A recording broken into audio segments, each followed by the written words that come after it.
Freemasons live by a slogan, "Nothing is true, everything is permitted," so that they can keep us all in the dark regarding our true potential. And one of their very best tools is the southern continent of Antarctica. They used the Freemason Richard Byrd to push the lie. They erected the geographical South Pole as a ritual. I mean, Byrd had taken many trips to the North and South Pole, and in case you didn't know, his brother, Harry Byrd, was a governor and a senator, and did all of this work from 1916 to 1965.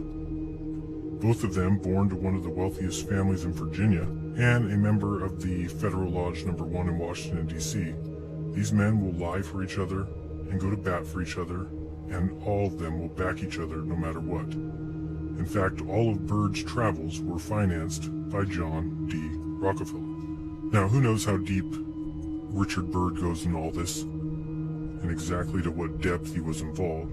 He died, or was killed, not too long after Operation Deep Freeze, and his only son, Richard Byrd Jr., was found dead in a warehouse almost a month after his family had put him on a train. Every Mason will tell you that the art of Freemasonry is a glorious example of a most shining and noble morality, yet it's all kept a secret. They tell the lies that keep the world in argument. Now, for some evidence of this Freemason trickery, look no further than the current Guinness record holder for the North-South surface navigation, Sir Rand Fiennes. You can click here for an entire video showing that there is no north-south circumnavigation. And after you've watched this video and that video, if you still believe in the model we were all taught, well, then no evidence exists that will ever get you away from the lie that you love so much. Of course, you know about Freemason Robert Falcon Scott. Of course, this is where we get the name of Amundsen Scott from.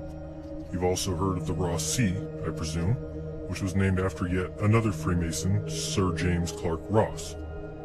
How about Sir Edward Hillary? Yes, another Freemason, member of the first expedition to cross Antarctica and reach the South Pole by land, doing so from 1955 to 1958. Or we can look at Elisha Kane, who was just another Freemason, also an explorer that is famous enough to have a crater on the moon named after him, and he did his journeys in 1853. Of course, in 1909, Robert E. Peary reached the North Pole, and in 1911, Roald Amundsen placed the flag at the South Pole. You see, our history is littered with Freemasons and their lies. In all walks of life, in all areas of study, of course, you should recognize that Charles Darwin was, of course, a Freemason. Imagine that one. What about Charles Lindbergh, right? First to fly across the Atlantic Ocean? Perhaps. How about the reason kidnapping is a federal crime? Well, this is his doing, and the reason it's now headed by the FBI. All of that as a result of the Lindbergh case. Yes, in one of the earliest hoaxes or false flags, do some research on Charles Lindbergh and his child being kidnapped. You'll see for yourself what kind of government ran this country in 1927. And maybe he was the first to cross the Atlantic solo. I can't say that he wasn't. But what I can say is the flight taking 33 hours seems a bit suspicious. And as the media reported, I'm very sure that during the flight across the ocean, through snow and sleet, he slept. You heard me. First solo flight from New York to London, the man slept. The feat had already been attempted 6 times, and all 6 men never made it. They all died. Yet Charles Lindbergh, the Freemason, he did it while dodging storm clouds at 10,000 feet and dodging waves as low as 10 feet. He also found time to sleep. Not a worry. Yeah, those Masons are amazing indeed.